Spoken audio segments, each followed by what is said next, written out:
Alléluia. Amen. Alléluia. Amen. J'ai la joie parce que je suis dans la maison de mon Père. Alléluia.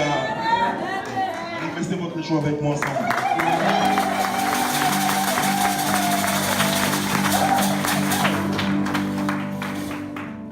Je dis à quelqu'un ce matin, le panier circule encore.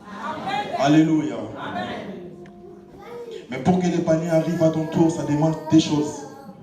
Je voulais partager ensemble avec vous. Ça demande d'abord la patience. Si tu n'as pas la patience, tu vas dire que non, ça traîne. Si tu n'as pas la patience, tu vas dire ça va arriver quand. Si tu n'as pas la patience, tu vas dire que l'âge est avancé.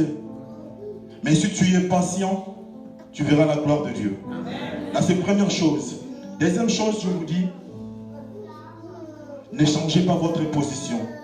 La Bible dit chacun attendait son tour. Cela veut dire que pour que tu sois béni, il faut attendre que ton tour arrive. Mais si tu changes la position, tu vas rater ce que Dieu a prévu pour toi. Ce matin, je m'aimerais dire à quelqu'un, ne change pas ta position. Reste là où Dieu a prévu pour toi et tu verras la gloire de Dieu. Alléluia. Ne change pas ta position. Toi qui cherches l'enfant, ne change pas ta position. Toi qui cherches le papier, ne change pas ta position. Toi qui cherches la guérison, ne change pas ta position. Dieu va te visiter là où tu es. Alléluia. Je voulais témoigner ce que Dieu a fait pour nous. Il y a 4 ans passés, ma femme, elle était au Congo. Elle a souffert pendant 2 ans. À chaque fois, j'envoyais 500 € pour qu'elle puisse acheter le médicament. Si elle ne prend pas les médicaments, elle ne doit pas dormir. Et la maladie avait même déformé son visage. Un jour, j'ai décidé, je dis, il faut que je puisse aller voir l'homme de Dieu. J'étais dans le bureau des pasteurs. Je me souviens, là, on était de l'autre côté. J'ai dit, pasteur, regarde les photos. Là, quand j'étais au Congo, le jour de notre dot de mariage avec ma femme. Là, maintenant, la santé actuelle de ma femme. Le pasteur a dit, mais je vois des visages différents. J'ai dit, ma femme, elle est sérieusement malade. À chaque fois, ça demande le médicament. Si elle ne prend pas le médicament, elle ne doit pas dormir. Mais je bénis l'homme de Dieu parce que le pasteur, il est toujours à l'écoute de Dieu. Il pouvait me donner l'argent pour acheter le médicament. Mais le pasteur a compris, ça ne demande pas de médicament, il faut aller aux sources. Alléluia. Le pasteur a compris qu'il faut aller aux sources. Ce n'est pas question d'acheter le médicament, mais ça demande la prière. Et l'homme de Dieu m'a dit, Freddy, t'inquiète, ça va aller. Je peux te mettre en relation avec mon pasteur spirituel. Il est au Congo, c'est le pasteur Willy. Mais je dis, pasteur, ce n'est pas un problème.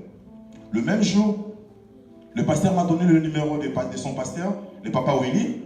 Ensemble avec le pasteur, on a appelé papa Willy. Papa Willy, il a dit, ce n'est pas un problème. J'ai appelé ma femme, j'ai dit, demain, il faut que tu puisses aller très tôt matin pour aller voir l'homme de Dieu à Bandal. Ma femme, elle habitait Massina. Mais le même jour que moi, j'ai prévu que ma femme puisse aller se déplacer, or le diable aussi avait prévu quelque chose pour ma femme. Le matin aussi, ma femme, tellement elle a trop souffert, elle a dit, ce matin, il faut que je laisse un testament, je dois me faire du mal. Elle avait prévu pour qu'elle puisse préparer déjà sa mort. Et le même jour-là, Dieu aussi avait prévu son délivrance. Amen. Alléluia. Amen. Et le matin, moi, je ne savais pas qu'elle avait déjà prévu quelque chose, que c'était son dernier jour. Elle aussi, elle ne m'avait rien dit. Et moi, j'ai appelé ma femme au téléphone, je lui ai insisté, je dis, oh non, je n'ai pas les transports. Je dis, va chez ma mère, elle va te donner quelque chose, tu dois payer les transports, il faut que tu te déplaces, il faut aller voir l'homme de Dieu. Or, elle aussi, elle avait prévu que aujourd'hui, c'est son dernier jour. Elle a déjà fait un mot que j'attends seulement si, comme son père, il est encore à la maison, elle a dit, si mon père, il sort à la maison, aujourd'hui, je dois prendre les médicaments, c'est la fin. Et Dieu est fidèle. Ma femme, tellement j'ai insisté, je dis, il faut aller voir le pasteur. Elle a dit, mais moi je ne connais pas les pasteurs, comment je dois aller me déplacer, je n'ai pas les tickets. Je dis, allez voir ma mère. Et elle est partie voir ma mère me dit, ma mère a dit, je n'ai pas d'argent, mais j'ai seulement l'argent pour acheter quelque chose à manger. Mais comme tu es malade, je te donne l'argent pour que tu puisses aller voir l'homme de Dieu. Et ma femme, elle s'est déplacée pour aller voir l'homme de Dieu. L'homme de Dieu a dit, c'est un problème spirituel. Tu ne dois pas retourner à la maison. Il faut que tu restes ici. Et par là, j'ai compris que Papa Willy, il était aussi à l'écoute de Dieu. S'il n'avait pas l'écoute de Dieu, il devait dire à ma femme, retourne à la maison, tu reviens demain. Mais il a dit, tu restes et tu ne dois pas retourner à la maison. Parce que ma femme, si elle devait retourner à la maison, elle a déjà préparé quelque chose qu'elle devait se faire du mal. Mais l'homme de Dieu, Dieu l'a parlé, il a dit, il ne faut pas retourner à la maison, il faut que tu restes.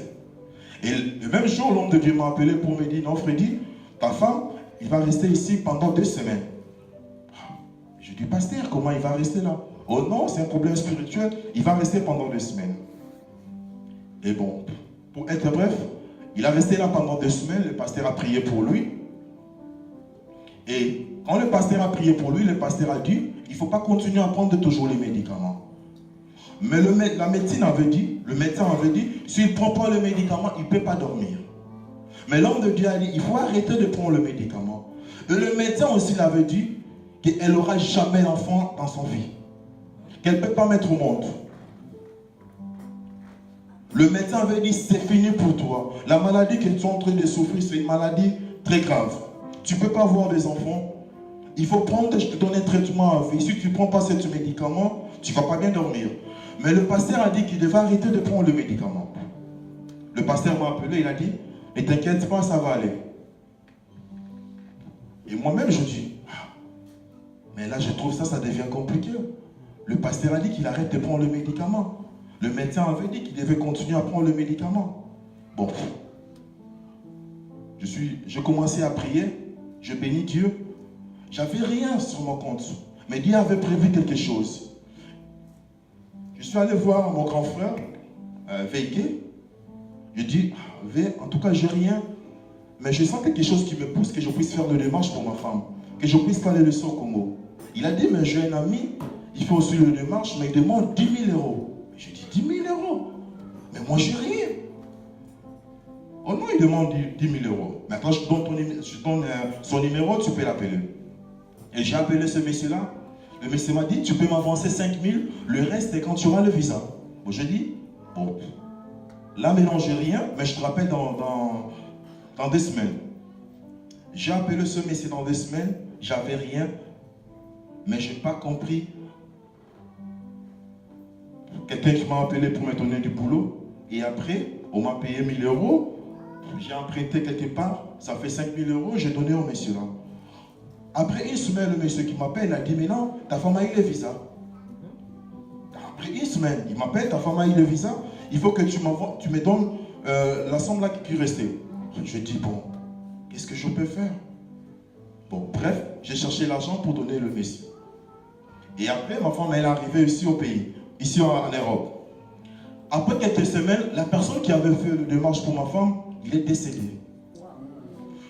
Aujourd'hui, j'ai compris qu'il était un sycomore que Dieu avait prévu pour nous.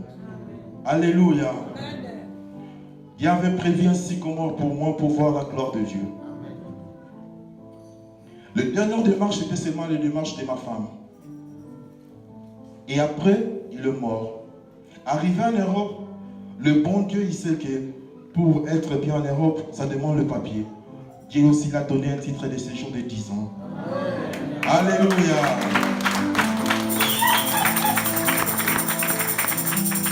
La médecine avait déclaré qu'on n'aura pas d'enfant. Et là, maintenant, on a un bébé. Il ressemble à son papa.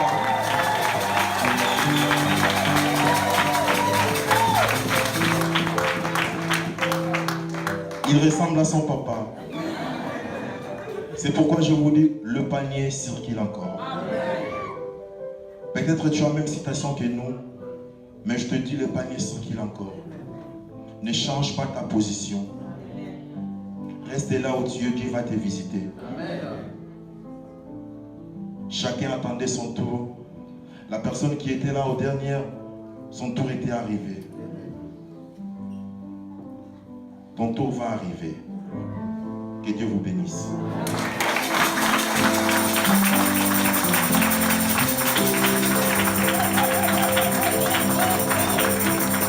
Alléluia. Que le Seigneur soit béni, que la gloire vienne au Seigneur.